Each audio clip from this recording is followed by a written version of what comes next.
சந்தியா, என்னது அது? சூப்பத்தை எங்கள் அப்பா முன்னையே கேட்டாங்க, நான் மறந்தே போயிட்டேன். அதான் இப்போ எடுத்துகிட்டு வந்தேன். இந்தப்ப சூப்பு, நீ அப்பயே கேட்டல, நான் மறந்தே போயிட்டேன். பயந்தா எம்மடி சந்தியா, சூப்பை ஒரு பவுல்ல ஊத்தி எடுத்துட்டு வந்திருக்கலாம்ல, என்னத்துக்கு அண்டாவில் எடுத்துட்டு வந்திருக்கிற? ஆமாம், அப்படியே குடிக்காத மாதிரி தான். சூப்புன்னுட்டா போதும், ஒரு குண்டாஞ்சட்டி நிறைய ஊற்றி வச்சா கூட முடக்கு முடக்குன்னு குடிக்கிறது. இப்போ என்னத்துக்கு அண்டாவில் எடுத்துகிட்டு வந்தியாம்மா? அந்த பிள்ளை கொண்டாந்து கொடுத்துக்குது, அதை பாரு பார்க்கறத விட்டுவிட்டு. ஏடி அதுக்கு சொல்லல, சூப்புன்னா குடிப்பந்தான். அதுக்குன்னு இவ்வளோ பெரிய கப்புலையா? ஒரு சின்ன கப்பில் அளவா ஊத்திக்கிட்டு வரணும். அது இவ காரமான காரத்தை அள்ளி போட்டுருவா, வவத்தை வேற கடந்து எறியும். அதுக்கு தான் சொன்னேன். ஆமாம், சின்ன கப்பில் ஊற்றி எடுத்துகிட்டு வந்து அப்புறம் குடிச்சுட்டு இன்னொரு வாட்டின்னு வளைஞ்சு எடுத்துகிட்டு வர சொல்லுவீங்க. அதுக்கு தான் ஒட்டுக்கா ஊற்றிட்டு வந்துக்கிறான். ஏக்கா, உங்க பிள்ளைங்களை பத்தி அவங்க அப்பாவை பத்தி அக்கு வேற ஆணி வேற புரிஞ்சு வச்சுக்கிறீங்க. ஏட்டி ஆமாம், அப்படியே தான் பண்ணுவாங்க. அந்த பிள்ளைங்க ஒரு வேலை கேட்குறதே அதிசயம். அவங்கள போட்டுக்கிட்டு சும்மா வளைஞ்சு எதையோடு சொல்லிக்கிட்டே இருப்பாங்க. அதுக்கு தான் அவ கொண்டுட்டு வந்துக்கிறா. அங்கே காய்ச்சல் சூப்பு மொத்தத்தையும் ஊற்றிட்டு வந்துருப்பாளாட்டுக்குது. ஏன் சந்தியா, நெட்டவழி எடுத்துக்கிறாங்கன்னு தெரியுமில்ல, அவங்களுக்கு ஒரு கப்பில் ஊற்றி எடுத்துகிட்டு வரணுங்கிறது உனக்கு தெரியாது? ஆமாம், தெரியலமா, நான் மறந்துட்டேன். போய் எடுத்துகிட்டு வரேன். இரு எனக்கெல்லாம் சூப்பெல்லாம் பிடிக்காது, நானும் குடிக்க மாட்டேன். இல்லைத்த, நிறைய தான் இருக்கு, நான் போய் எடுத்துகிட்டு வரேன். இருங்க, குடிங்க, நல்லா இருக்கு, நான் அதை செஞ்சேன். இல்லைம்மா சந்தியா, அதுக்கு இல்லை, நான் சூப்பு எப்பயுமே குடிக்க மாட்டேன் பார்த்துக்க, அது எனக்கு பிடிக்காது. ஏடி, சும்மா காட்டின்னு சொல்றியா இல்லை நெசமா தான் சொல்றியா? நம்ம வீட்டில் என்ன கூச்சப்பட்டுக்கிட்டு வேணா நீயே போய் ஊற்றிட்டு வந்து கூட குடி நெட்டவள்ளி. ஆட போக்கா, நம்ம வீட்டில் எனக்கு என்ன கூச்ச வேண்டி கிடக்குது? நான்லாம் பிடிச்சிருந்துச்சுன்னா இன்ன வரைக்கும் உங்ககிட்ட பார்த்துட்டா இருக்கிறேன். நானே போய் ஊற்றிட்டு வந்து நேரம் 2 கப்பு குடிச்சிருப்பேன். அது நம்மளுக்கு பிடிக்காதுக்கா. பிடிக்காதா? அப்போ சரி, பிடிக்கலன்னா சரி, விட்டுரு. ஆமாம், நான் வந்ததுமே கேட்கணும்னு நினச்சேன். வீட்டுக்குள்ளே பூந்ததுமே நல்ல ஒரு ஸ்மெல் அப்படியே மைல்டாக வந்துக்கிட்டே இருக்குது. என்னத்தை போட்டு வீடு க்ளீன் பண்ணீங்க? அது இந்த பிள்ளைங்க தான் ஏதோ ஒன்று ஆன்லைனில் ஆர்டர் போட்டு விட்றாங்கம்மா, இதை போட்டு கழுவுமா நல்லா க்ளீனாக கிருமியெல்லாம் செத்து போயிடும், வாசமாக இருக்குன்னு சொல்லி ஒன்று ஆர்டர் போட்டு விட்டாங்க. சோனி, அதை எடுத்துகிட்டு வந்து காட்டு. இருமா, இந்த எடுத்துகிட்டு வரேன். இந்தாங்கத்த, இந்த லிக்யூடு தான். இதுவா? ஓ, பெரிய டப்பாலையாக வாங்கி வச்சுக்கிறீங்க. எப்படிக்கா, ஒரு மாதத்துக்கு வருமா? வரும் நெட்டவள்ளி. நாம் எங்கே வாரத்தில் 2-3 வாட்டி துடைக்கிறோமா? வரும், மாதத்துக்கிட்ட வந்துடும். நல்லா இருக்குது ஸ்மெல்லு. சந்தியா, என் அட்ரஸுக்கு ஒன்று இது ஒரு ஆர்டர் போட்டு விட்ரு. நான் உனக்கு அப்புறமேட்டுக்கு பணத்தை ஜிபேயில் அனுப்பிச்சி விட்றேன். சரி அத்தை. இந்தா கொண்டு போய் வச்சிரு. பரவாயில்லையாக்கா சந்தியா, இந்த பிள்ளைங்களாம் பொழுதுனிக்கும் துணியை போடுறது, அப்புறம் மேக்கப்புக்கு லிப்ஸ்டிக்கை போடுறது, என்னென்னத்தையே போடுறாங்க. இவன் வீட்டுக்கு தேவையானதை ஆர்டர் பண்ணி வாங்குறா. பரவாயில்ல, பொறுப்பான பிள்ளை தான். என்னத்தை பொறுப்பா வந்து கிழிக்கிறா?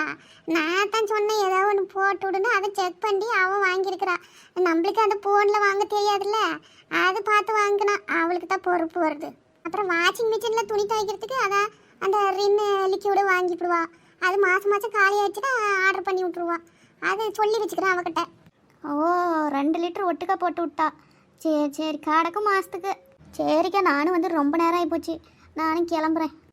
ஏன் வீட்டில் போய் மட்டும் என்ன பண்ணுற? டிவி பார்த்துக்கிட்டுப்ப, இல்லைன்னா போனை நோண்டிக்கிட்டுப்ப? ஏன் முக்கியமான வேலை எதுவும் கிடக்குதா? முக்கியமான வேலையெல்லாம் ஒன்றும் இல்லை. சத்தங்குடி டிவி பார்க்குறதா இல்லைன்னா போனணுன்றதா, என்ன வேலை? பின்ன போய் மட்டும் என்ன பண்ணுற? அப்புறமேட்டுக்கு போவேன்னா ஒரு கொஞ்ச நாள் கழிச்சு. இல்லைக்கா, அண்ணனும் கொஞ்ச நேரம் படுப்பா, அப்படி ரெஸ்ட் எடுப்பா. அப்படி அவருக்கே ஒரு நாள் தான் லீவு, ஆஃபீஸுக்கு போகிறாங்க. நாம் சும்மா தான் இருக்கிறோம். அதுக்கு தான் நான் அப்புறமா கூட வாரேன் பொழுதோடைக்கு. ஆட இல்லம்மா நெட்டவள்ளி, நானும் சூப்பை குடிச்சுட்டு அப்படியே கொஞ்ச நேரம் நடந்தா தான் நல்லா இருக்கும் பார்த்துக்க. கடை வரைக்கும் போயிட்டு வந்து அப்புறமா தான் சத்தங்குறி படுப்பேன். நான் ரூமில் போய் படுத்துக்குவேன், நாங்கள் இங்கெல்லாம் படுக்க மாட்டேன். நீங்கள் பேச்சுக்கிட்டு இருங்க, நான் தான் இன்னும் கொஞ்ச நேரத்துக்குள்ள சூப்பை குடிச்சதும் கடை வரைக்கும் போயிட்டு வரணும். சரிண்ணே. ஆமாண்டி, அவர் லீவ் விட்டா மட்டும் என்ன வீட்லேயேவோ உட்காந்துக்கிட்டு இருக்கிறாங்க. அங்கே கடைக்கு போகிறங்கிறது, ஃப்ரெண்டை பார்க்க போகிறங்கிறது, கொஞ்ச நேரம் வீட்டில் இருக்க மாட்டாங்க. அப்படியே காலில் சக்கரத்தை கட்டி விட்டா மாதிரியே தான் தெரியுது. அதில் அவங்க போவாங்க வருவாங்க. ரெஸ்ட்டு என்னத்தான் ரெஸ்ட் எடுக்கிறாங்க. அவங்க வெட்டி முடிச்சுட்டா வராங்க ஆஃபீஸில் போய். நீ ஏட்டி சொல்ல மாட்ட, நீ சொல்லுவ எல்லாமே. ஆபீஸ்ல ஊஞ்சல் தானே கட்டி விட்டுக்கிறாங்க, போய் ஆடிட்டு வரோம். அவத்தான் வீட்டுல வெட்டி முறிக்கிறாய்வா. உண்மை சொன்னது கோவம் வந்துருச்சு. என்னத்தையும் உளறிக்கிட்டு இரு, எனக்கு என்னத்துக்கு கோவம் வருது? சரி, நான் போயிட்டு வரேன். கப்பை கொண்டு கழுவி வச்சுட்டு போகணும். அப்படியே சிங்கில் போட்டு போனால் அப்புறம் தான் எனக்கு கோவம் வந்துட்டு சொல்லிவிட்டேன். நான் வந்து விளக்கிக்கிறேன், நீ ஒன்றும் விளக்க வேணாம். வந்து விளக்குறங்கிறது அப்புறம் என்ன ஏதுன்னு கண்டுக்கிறதுல இப்படியே தான் ஆளுக்கு தின்னுட்டு போட்டால் ஒருத்தையே எவ்வளோ செஞ்சுக்கிட்டே இருப்பா. ஆமாக்கா, பார்த்தீங்களா, எல்லா வேலையுமே செஞ்சு போட மாட்டேங்குது. இந்த பாத்திரம் கழுவுற வேலையை நினச்சா தான் அப்படி வெறியாக வருது. ஒரு நாளைக்கு எத்தனை சிப்ட் கணக்கில் விளக்க வேண்டியதாகுது. ஆமா போ, அங்க வீட்டுல வளர்க்குறதுக்கு போய் ஹோட்டல் கடையில் வளர்க்கணுமாச்சும் சம்பளம் கொடுப்பாங்க அவங்களாச்சும். இன்னைக்கு ஒன்றும் வேலை இல்லையா? பொழுதுனைக்கும் பூந்து பூந்து தோட்டத்தில் வேலை கிடக்குதுன்னு ஓடி போயிருவீங்களே. வேலை என்னைக்கு இல்லைங்க இருக்குது இருக்குது, அப்புறம் தான் போகணும் சாயங்காலமா. இப்போல்லாம் பார்த்தீங்களாக்கா, பொழுதுனைக்கும் கரண்ட் ஆஃப் பண்ணி போட்டுடுறாங்க. ஆஃப் பண்ணால் 1 மணி நேரத்துக்கு மேலே ஆகுது கரண்டை விடுறதுக்கு. ஆமா நெட்டவழி, நைட்லயும் ஆஃப் பண்ணி போட்டுடுறானுங்க. 12 மணிக்கிட்ட 1 மணிக்கிட்ட தூக்கம் வர மாட்டேங்குது. கொசு வேற ஒரு பக்கம் புடுங்குது. என்னத்துக்கு ஆஃப் பண்ணி போடுவாங்களே தெரியல. ஒரு மழையும் வரத்துல, இடி இடிக்கிறது இல்லை, மின்னிடுறது இல்லை, ஆனா கரண்ட் ஆஃப் பண்ணியே போட்டுடுறாங்க. 1 மணி நேரம் 2 மணி நேரம் ஆப்லயே கிடக்குது. அந்நேரத்துக்கு முழிச்சு தலைகாணி பாயெல்லாம் தடுமாறிக்கிட்டே எடுத்து போய் வெளியே போட்டு படுத்தா தான் அப்புறம் தூக்கம் வருது. அப்புறம் 1/2 மணி நேரம் தூக்கம் பிடிச்சிச்சுன்னா கரண்ட் வருது, திரும்பி உள்ள வந்து படுக்கிறதாகுது. இப்படியே 1 வாரம் போயிட்டு இருக்குது. ஆமாம் போங்க, எல்லார் வீட்லேயும் அதே பொழப்பு தான். 4 மணி நல்ல வேலை ஒன்று இங்கேயே பார்த்துட்டேன். ஒன்றை தேடிக்கிட்டு தான் இப்போ வீட்டுக்கு வரலான்னு வந்தேன். ஏவுமா, என்ன விஷயம்? எதுவும் பணங்கனை எதுனா தரியா? சரி கொடு. ஆமாம், தாராங்க உனக்கு பணம். நான் சும்மா ஒன்று பார்த்துட்டு போகலாம், போர் அடிக்குதுன்னு வந்தேன். யார் நீயே சும்மா பார்க்க வர? சோழியும் குடிமி சும்மா ஆடுமா? நீ விசி இல்லாமல் பார்க்க வர மாட்டே சொல்லு. ஆமாம், நீ சொன்ன மாதிரி சும்மா வரலத்தான். இது காப்பி போடலான்னு போனால் காப்பி பவுடர் டப்பா காலியாக இருந்துச்சு. அதுக்கு தான் சரி உங்ககிட்ட ஒரு காப்பி போடுற அளவுக்கு கொஞ்சம் காப்பி பொடி வாங்கிட்டு போகலாமேன்னு வந்தேன். பிசினாரி, உங்கள் வீட்டு பக்கத்துலேயே அத்தினி கடை இருக்குது. அத்தினி கடையை தாண்டிவிட்டு 3வது தெருவு தள்ளி என் வீடுக்குது. இங்கே வந்துக்கிற ஏசம் வாங்குறதுக்கு ஒரு 5 ரூபா கொடுத்தா ஒரு காப்பி பொடி வாங்கி போடக்கூடாது?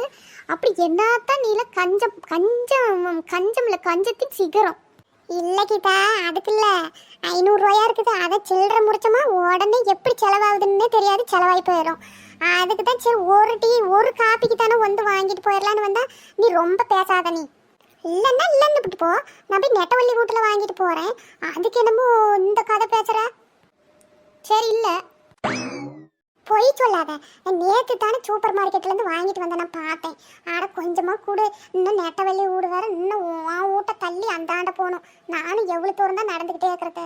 இப்போ தான் என்னமோ சொன்ன பெரிய ரோசக்காரியாட்டம், அப்புறம் உடனே மொன்னை கெட்டு போய் கேட்குற. அது எங்கே நின்றுக்கிட்டு கேட்குறா பாரு இவன். கேஃபே அந்த வா, போய் உள்ளியாச்சும் ஒன்று குடிச்சிட்டு போகலாம், நானே வாங்கி தரவா என் கை காசு போட்டு.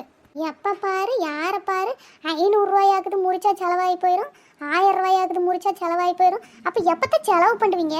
அப்படியே வச்சுட்டு இருந்தா என்ன 10 குட்டி போட்டு ஒரு 10,000 உற்பத்தி ஆயிருமோ? அப்போ வாங்கிட்டாரன்னு சொல்லிட்டல, அப்புறம் என்னத்துக்கு இந்த கதையெல்லாம் பேசிட்டு இருக்கிற? அதெல்லாம் நீ ஒன்றும் பேசக்கூடாது, வா போகலாம். அப்புறம் கடையை சாத்திட்டு போயிட போகிறான். கிறுக்கி, ஓ கண்ணை நல்லா திறந்து பாரு. அது பொழுதுனிக்கு திறந்து தான் இருக்கு. வா, ஓசிலன்னா வாயை பொழந்துட்டு வந்துருவா இவன். ஒரு காஃபிக்கு இந்த நாய் என்னென்ன பேசுது? சரி பேசி தொலைஞ்சிட்டு போகிறான். அவள் தான் வாங்கி தரேன்னு சொல்லிக்கிறாள். நாம் அப்புறமா எதுக்கு பேசணுமோ அதையும் வாங்கி தர மாட்டேன்ருவான் அந்த 4 முடியை வச்சுக்கிட்டு. என்ன முணுமுணுத்துட்டுக்கிற? திட்டிட்டுக்கிறியோ? வாங்கி தர மாட்டேன் பார்த்துக்க. வா போகலாம். எம்மா தாயை ஒன்றை போய் திட்டுவனா? நீ வா போகலாம் நம்ம கடைக்கு.